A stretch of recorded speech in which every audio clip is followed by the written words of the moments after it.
Welcome to Annie's Kitchen and you're watching Annie's Kitchen with Annie. ഇന്ന് നല്ലൊരു ദിവസമല്ലേ? ശരിക്കും ദിവാലിയാണ്. എല്ലാവരുടെ വീട്ടിലും ഭയങ്കര സന്തോഷമാണ്. എല്ലാവരും പലഹാരവും എന്നാ പറയുക പടക്കവും ഒക്കെ ആയിട്ട് എന്നാ പറയുക ആഘോഷിക്കുന്ന ഒരു ദിവസമാണ് ദിവാലി. അതുകൊണ്ട് എല്ലാവർക്കും എൻ്റെയും എൻ്റെ കുടുംബത്തിൻ്റെയും ദിവാലിയുടെ ആശംസകളുണ്ട്. പക്ഷേ എന്നാലും ഈ ദിവാലി ഒക്കെ പറയുമ്പോൾ ഉണ്ടല്ലോ കേരളീയരുടെ ഇടയിലാണ് നമ്മൾ ഏറ്റവും കൂടുതൽ ദിവാലിക്ക് നോൺ വെജ് വെക്കുന്നത്. പക്ഷേ നോർത്തിലൊക്കെ ഉണ്ടല്ലോ ഇഷ്ടംപോലെ നമ്മൾ സ്വീറ്റ്സും ദീപത്തിനും ഒക്കെയാണ് ഏറ്റവും കൂടുതൽ ഇമ്പോർട്ടൻസ് കൊടുക്കുന്നത്. ഈ ദിവാലിയുടെ സ്പെഷ്യാലിറ്റി എന്നാന്നുള്ളത് ഒത്തിരി പേർക്ക് അറിയത്തില്ലായിരിക്കും. എന്നാന്ന് വെച്ചാൽ ശരിക്കും ഇന്ന് നരകാസുരനെ വധിച്ചിട്ട് വരുമ്പോൾ ഉണ്ടാവുന്ന ഒരു ആഘോഷമാണ് ദിവാലി എന്ന് പറയും. അപ്പം നമ്മുടെ മനസ്സിലെല്ലാവരും എന്നാ വിചാരിച്ചിരിക്കുന്നത് ദേവി നരകാസുരനെ കൊന്നിട്ട് വരിക എന്നുള്ളതാണ് നമ്മുടെ എല്ലാവരുടെയും മനസ്സിലുള്ളത്. ശരിക്കും പറഞ്ഞാൽ നരകാസുരനെ കൊല്ലുന്നത് കൃഷ്ണനാണ്. നരകാസുരന് ശരിക്കും പറഞ്ഞാൽ ഭൂമി ദേവിയുടെ പുത്രനാണ് നരകാസുരൻ. അസുരനാണ്, നാച്ചുറലി നെഗറ്റീവ് പവേഴ്സ് കൂടി നിൽക്കുന്ന ഒരു അസുരനാണ്. അപ്പം എന്നാ ചെയ്യും, നരകാസുരൻ ഏറ്റവും കൂടുതൽ സ്ത്രീകളെയാണ് ദ്രോഹിച്ചുകൊണ്ടിരുന്നത്. അപ്പം ഒരുപാട് സ്ത്രീകളുടെ കണ്ണുനീരൊക്കെ ഭൂമിയിലേക്ക് വീണപ്പോഴും ഒക്കെ ആയിട്ട് അസുരനെ വധിക്കണം, നാച്ചുറൽ. അപ്പം നരകാസുരൻ എന്നാ ചെയ്തു, തപസ്സുകൾ കൊണ്ട് ഒരു വരം നേടിയിട്ടുണ്ട്. എന്നാന്ന് വെച്ചാൽ എൻ്റെ അമ്മയല്ലാതെ വേറെ ആർക്കും എന്നെ കൊല്ലാൻ പറ്റില്ല എന്ന് എൻ്റെ അമ്മയുടെ സമ്മതത്തോടു കൂടി അല്ലെങ്കിൽ എൻ്റെ അമ്മയുടെ പ്രസൻസോടു കൂടി അല്ലാതെ ആർക്കും എന്നെ കൊല്ലാനൊക്കെയല്ല എന്ന് നരകാസുരൻ എടുത്തിട്ടുണ്ട്, വരം എടുത്തിട്ടുണ്ട്. അപ്പം എന്നാ പറ്റും, ഏതൊരു മക്കളെയും അമ്മ സമ്മതിക്കുമോ കൊല്ലാനായിട്ട്? അപ്പോൾ ഒക്കെയല്ല. അപ്പം എന്നാ ചെയ്തു, ദ്വാപര യുഗത്തിൽ കൃഷ്ണൻ്റെ സമയത്ത് നരകാസുരൻ്റെ ഭൂമി ദേവിയാണ് നരകാസുരൻ്റെ അമ്മ, ഞാൻ നേരത്തെ പറഞ്ഞായിരുന്നു. എന്ന് പറഞ്ഞതുപോലെ ദ്വാപര യുഗത്തിൽ കൃഷ്ണൻ്റെ സത്യഭാമയുടെ അവതാരമാണ് ഭൂമി ദേവിക്ക് ദ്വാപര യുഗത്തിലുണ്ടായിരുന്നത്. അപ്പോൾ കൃഷ്ണൻ ചെന്നേച്ച് എന്താ സത്യഭാമയെടുത്ത് പറയാണ്, ഇന്നതുപോലെ നമുക്ക് നരകാസുരനെ കൊല്ലാൻ പോകണം, എൻ്റെ കൂടെ വരൂ എന്ന് പറഞ്ഞിട്ട് കൃഷ്ണൻ്റെ കൂടെ സത്യഭാമ പോവുകയാണ് നരകാസുരനെ കൊല്ലാനായിട്ട്. അന്ന് നരകാസുരന് മനസ്സിലായി എന്നാ എൻ്റെ സമയം അടുത്തു കഴിഞ്ഞു, കൃഷ്ണൻ വന്നു എന്നുള്ളത്. ഇതിനകത്ത് ഒരുപാട് കാര്യങ്ങൾ എന്നാ പറയുക ചേർന്ന് വരുന്നുണ്ട്. ഇപ്പം നരകാസുരൻ കൃഷ്ണനെയും സത്യഭാമയും കണ്ടു കഴിഞ്ഞപ്പോഴേ അദ്ദേഹം പറഞ്ഞ എന്താന്ന് വെച്ചാൽ, ഇന്ന് രാത്രി ആരൊക്കെ എന്നെ ഓർക്കുന്നോ സ്മരിക്കുന്നോ അവരുടെ എല്ലാവരുടെയും നെഗറ്റിവിറ്റി എന്നിലേക്ക് ഞാൻ ആവാഹിച്ച് നശിപ്പിച്ച് കളയും എന്നാണ് പറഞ്ഞിരിക്കുന്നത്. അപ്പം എന്നാ ചെയ്തു, ശ്രീകൃഷ്ണൻ ചക്രം അദ്ദേഹത്തിൻ്റെ നേരെ എയ്തു. അദ്ദേഹം മരിക്കുകയാണ് ചെയ്തത് നരകാസുരൻ. ഈ മരിക്കുന്ന സമയത്ത് എത്രയായാലും ചോര ചീന്തും. ഈ ചോര ചീന്തി കഴിഞ്ഞത് കൃഷ്ണൻ്റെ ദേഹത്തേക്കൊക്കെ വീണു. അന്നേച്ചാണ് കൃഷ്ണൻ ചെന്ന് ഈ ചോരയെല്ലാം എണ്ണ തേച്ച് കുളിച്ച് സുഗന്ധദ്രവ്യങ്ങളെല്ലാം തേച്ച് ഭഗവാൻ നല്ലതാവുന്നത്. അപ്പം ഇതൊക്കെയാണ് നമ്മൾ ദീപാവലിക്ക് അറിഞ്ഞിരിക്കേണ്ട കുറേ കാര്യങ്ങൾ. ഞാൻ ഇന്നിവിടെ ചെയ്യാൻ പോകുന്നത് ഒരു ചിക്കൻ്റെ റെസിപ്പിയാണ് ചെയ്യാൻ പോകുന്നത്. ചിക്കൻ എന്ന് പറഞ്ഞാൽ ഒരുപാട് മറ്റേ നമ്മുടെ എബ്രോഡ് ടൈപ്പ് ഒന്നും അല്ല, ഒരു നാടൻ, അത് ആധ്യാത്മികമായിട്ടൊക്കെ ഞാൻ പറഞ്ഞല്ലേ, അവിടെ ഒരു ഇച്ചിരി നാടൻ രീതിയിലൊരു ചിക്കൻ കറി ചെയ്യാം. ആ ചിക്കൻ കറി പോയിട്ട് ഇതിനൊരു സ്പെഷ്യാലിറ്റി എന്താണെന്ന് വെച്ചാൽ, സാധാരണ നമ്മൾ മസാലയൊക്കെ ഇട്ടേച്ചല്ലേ വറുക്കുന്നത്, ഇതങ്ങനെയും ചെയ്യുന്നില്ല. ഇച്ചിരി ഉപ്പും കുരുമുളകും മാത്രം ഇട്ട് വറുത്ത് വെച്ചേച്ച് ബാക്കി കുറേ കാര്യങ്ങൾ നമ്മൾ ചിക്കൻ കറിയിൽ സ്കിപ്പ് ചെയ്തേച്ച് ഇച്ചിരി കാര്യങ്ങൾ വെച്ചേച്ച് മാത്രം ഉണ്ടാക്കുന്ന ഒരു റെസിപ്പിയായിരുന്നു ചെയ്യാൻ പോകുന്നത്. അതിന് വേണ്ടിയ കാര്യങ്ങൾ എന്നൊക്കെയാണെന്ന് നമുക്ക് നോക്കാം. ഇതിപ്പോൾ വെളിച്ചെണ്ണ തന്നെ വേണമെന്നൊന്നുമില്ല, ഏതേലും ഒരു വെജിറ്റബിൾ ഓയിൽ. പിന്നെ വേണ്ടിയത് കുറച്ച് ചിക്കൻ. ഇതിപ്പോൾ ബോൺലെസ്സാണ് ഞാൻ എടുത്തേക്കുന്നത്, അതല്ല നമ്മുടെ സാധാ കോഴിയാന്നേൽ അങ്ങനെ. കുറച്ച് സവാള, കുറച്ച് ഇഞ്ചിയും വെളുത്തുള്ളിയുടെയും പേസ്റ്റ്, കുറച്ച് ഗരം മസാല, മഞ്ഞൾപ്പൊടി, മുളക് പൊടി, കുറച്ച് ടൊമാറ്റോ പേസ്റ്റ്. ടൊമാറ്റോ പേസ്റ്റ് വാങ്ങാൻ കിട്ടും, അല്ലെന്നുണ്ടെങ്കിൽ ടൊമാറ്റോ ഇങ്ങനെ അടിച്ചെടുത്ത് വെച്ചാലും മതി. ഇനി ഇച്ചിരി ടൊമാറ്റോ എന്നാ പറയുക അരിഞ്ഞിട്ടേക്കണേ. കുറച്ച് ഉപ്പ്, ഇച്ചിരി കുരുമുളക്, തേങ്ങാപ്പാൽ, കുറച്ച് മല്ലിയില. ഇത്രയും സാധനം വേണ്ടേ. കുരുമുളക് എന്നാത്തിനാണെന്നറിയോ ഇങ്ങനെ വെച്ചേ, ശരിക്കും ചതച്ചാൽ എടുക്കണ്ട, ഒത്തിരി പൊടിയായിട്ട് ഇട്ടേച്ചാൽ അത് കൊള്ളത്തില്ലേ. അതുകൊണ്ട് എന്നാ ചെയ്യണം, ഫസ്റ്റ് നമുക്ക് അടുപ്പൊന്ന് കത്തിച്ച് വെച്ച് ഇച്ചിരി എണ്ണ ഒഴിക്കാം. ഇച്ചിരി എന്ന് പറയുമ്പം നമുക്ക് അത്രയും ഇറച്ചി ഒന്ന് വേകാൻ, അതായത് ഒന്ന് ബ്രൗൺ കളർ ആവണം.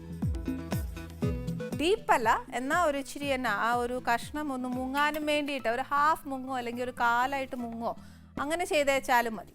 ഇനി ഇതിനകത്തോട്ട് ഒരു ഇച്ചിരി ഉപ്പും ഒരു ഇച്ചിരി കുരുമുളകും കൂടെ പെരട്ടിയാൽ ഒരു ഇച്ചിരി നല്ല രുചിയാണ്.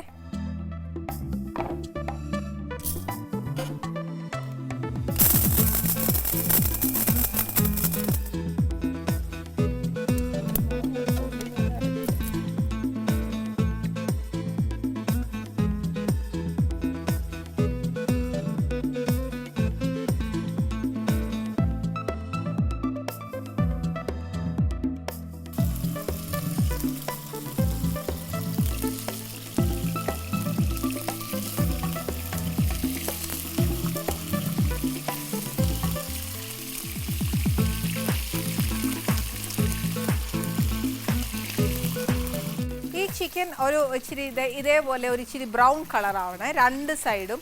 ബ്രൗൺ മീൻസ് ഒരു ഇച്ചിരി നല്ലൊരു ബ്രൗൺ ആയിക്കോട്ടെ. അത് എന്നതാണെന്നൊന്നും എടുത്തു പറയാൻ എനിക്കറിയാൻ മേല, പക്ഷെ ഉണ്ടാക്കുമ്പോഴത്തേന് അത് ആ ബ്രൗൺ കളറാക്കി എടുക്കണം.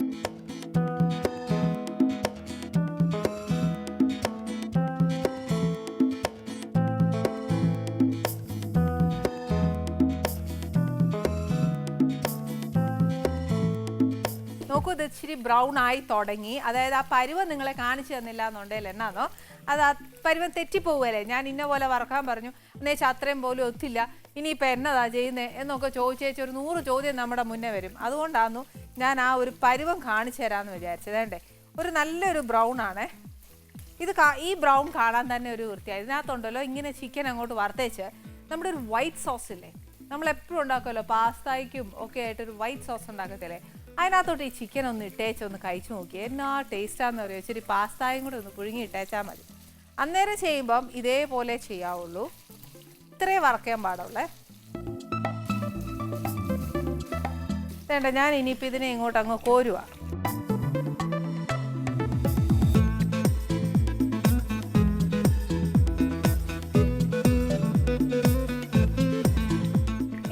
എണ്ണ ഇച്ചിരി ഒന്ന് മാറ്റണമെന്നുണ്ടെങ്കിൽ മാറ്റാം, പക്ഷേ ഇത്രയും ഗ്രേവി എല്ലാം ചെയ്ത് വരുമ്പോഴത്തേനും ഒരു ഇച്ചിരി എണ്ണ വേണം.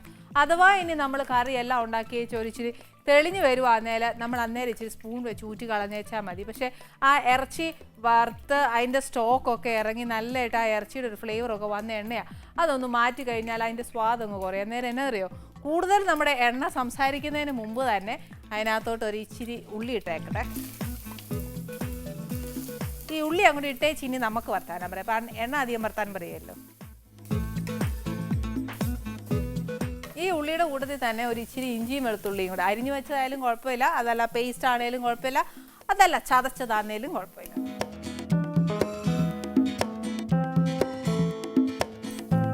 നമ്മുടെ ഈ കഥകളൊക്കെ ബേസ് ചെയ്ത് നമ്മൾ ഒത്തിരി സൗത്ത് ബേസ്ഡ് ആയിട്ടാണ് നമ്മൾ ഇപ്പോൾ ഈ ദിവാലിയെ സംബന്ധിച്ച് നമ്മൾ പറഞ്ഞത്. പക്ഷേ നോർത്തിലുണ്ടല്ലോ ഇതിനെ സംബന്ധിച്ച് വേറെ കഥകളുണ്ട്. എന്നാന്ന് വെച്ചാൽ അവർക്ക് ഏറ്റവും കൂടുതൽ പ്രാധാന്യം സ്വീറ്റ്സ് ആൻഡ് ലൈറ്റ്സ് ആണ്. അതായത് സ്വീറ്റും ഈ പറഞ്ഞ പോലെ ലൈറ്റും, ദീപവും മധുരവുമാണ് അവർക്ക് ഏറ്റവും കൂടുതൽ പ്രാധാന്യം. നോർത്തിലെ കഥ പറയുന്നത് എന്നാന്ന് വെച്ചാൽ ശ്രീരാമ ഭഗവാൻ ശരിക്കും രാവണനെ കൊന്നിട്ട് തിരിച്ച് അയോധ്യയിൽ വരുമ്പം ആഘോഷിക്കുന്നതാണ്. ദീപങ്ങളും വെച്ചു മധുരവും വെച്ചിട്ട് ഭഗവാനെ സ്വീകരിക്കുന്നതാണ് സ്ത്രീകൾ ചെയ്തതാണ് എന്നുള്ള ഒരു ഐതിഹ്യവും ഇതിൻ്റെ കൂടെ ഉണ്ട്. പല കഥകൾ ഇതിനെ ബേസ് ചെയ്തിട്ടുണ്ട്. എൻ്റെ അറിവിലുള്ളതൊക്കെ ഞാൻ പറഞ്ഞു തരിക. ഇനി അടുത്തത് നമുക്ക് ഇച്ചിരി പൊടിയൊക്കെ ഇട്ടേച്ച് ബാക്കി കാര്യം പറയാവേ. ഈ ഇച്ചിരി ബ്രൗൺ ആയി കഴിഞ്ഞാൽ ഇച്ചിരി മഞ്ഞപ്പൊടി, ഇച്ചിരി മുളക് പൊടി. ഞാൻ എപ്പോഴും കാശ്മീരി ഇടത്തുള്ളൂ, അല്ലെങ്കിൽ എനിക്ക് എരിവിൻ്റെ കണക്ക് ഇപ്പോഴും തെറ്റും. എന്നാന്നറിയോ, വീട്ടിലാർക്കും എരിവ് പിടിക്കുകയില്ല, എല്ലാവരും പറയും ഇന്ന എരിവാമ്മയെന്നേ. അതുകൊണ്ട് എനിക്ക് അത് കേൾക്കുമ്പോൾ വലിയ പ്രയാസ. പിള്ളേരൊന്നും കഴിക്കുകയില്ല, കഴിക്കാതെ എണീറ്റ് പോവുകയും ചെയ്യും. അപ്പോൾ ഒരമ്മയെ സംബന്ധിച്ച് ഒരിക്കലും അങ്ങനെ എണീറ്റ് പോകുമ്പോൾ വലിയ പ്രയാസം. ഇത്രയും കഷ്ടപ്പെട്ടൊക്കെ ഉണ്ടാക്കി വെച്ച് ഇച്ചിരി ഗരം മസാല പൊടി ഇച്ചിരി ഒന്ന് മൂത്ത് കഴിഞ്ഞാൽ നമുക്ക് ഈ അരച്ച് വെച്ചിരിക്കുന്ന ടൊമാറ്റോ, അല്ലെന്നുണ്ട് ടൊമാറ്റോ പേസ്റ്റ് ഇല്ലേ അത്.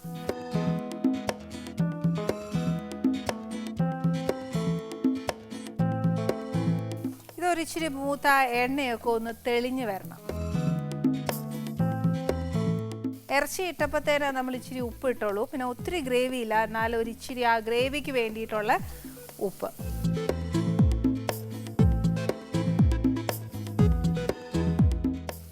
എണ്ണയൊക്കെ ഇച്ചിരി നല്ലതായിട്ട് തെളിഞ്ഞു വന്നു കഴിഞ്ഞാൽ നമ്മൾ നേരത്തെ അരച്ചു വെച്ചേക്കുന്ന പൊടിച്ചു വെച്ച കുരുമുളകില്ലേ അതിനകത്തോട്ട് ഈ തേങ്ങാപ്പാൽ അങ്ങോട്ട് ഇടുക. അതിനു മുമ്പേ ഈ വറുത്ത് വെച്ചേക്കുന്ന ചിക്കൻ എന്നാ ചെയ്യണം, ഇതിനകത്തോട്ട് എന്നിട്ട് ഈ അരപ്പ് മൊത്തത്തിൽ അതിനകത്തോട്ട് അങ്ങ് പിടിപ്പിക്കുക. അതിനകത്ത് മല്ലിപ്പൊടി ഇടുന്നില്ല, പെരുംജീരകം ഇടുന്നില്ല, ഒന്നും ചെയ്യുന്നില്ല. ഇതിന് ഏറ്റവും കൂടുതൽ മല്ലിയിലയുടെ ടേസ്റ്റാണ് വേണ്ടിയത്. അതുകൊണ്ട് ഒരു ഇച്ചിരി മല്ലിയില ഇടട്ടെ. ഈ കാശ്മീരി മുളക് പൊടി ഇടുമ്പോഴതിന് ഒരു ഇച്ചിരി നിറമൊക്കെ വരുന്നത്, എരിവും കാണുകയില്ല. എന്നാൽ ഗുണമുണ്ടോ എന്ന് ചോദിച്ചാൽ നല്ലതാട്ടോ, ഉള്ള നേര് പറയാലോ. ഇതിനകത്ത് നമ്മൾ ആ ചേർത്തേക്കുന്ന എണ്ണ മുഴുവൻ ഒന്ന് തെളിഞ്ഞ് ആ അരപ്പൊക്കെ ഒന്ന് മൊരിഞ്ഞു വരുമ്പോഴൊക്കെ അതിൻ്റെ ടേസ്റ്റ്. ഈ അരപ്പൊക്കെ ഒന്ന് മൊരിഞ്ഞു വന്നില്ല എന്നുണ്ടല്ലോ അതിൻ്റെ ആ ഒരു പച്ച ചുവ കാണുവേ. അന്നേരം ഉണ്ടല്ലോ ആ കറിക്കാന്നെ ത്രൂ ഔട്ട് അത് തന്നെയാണ്.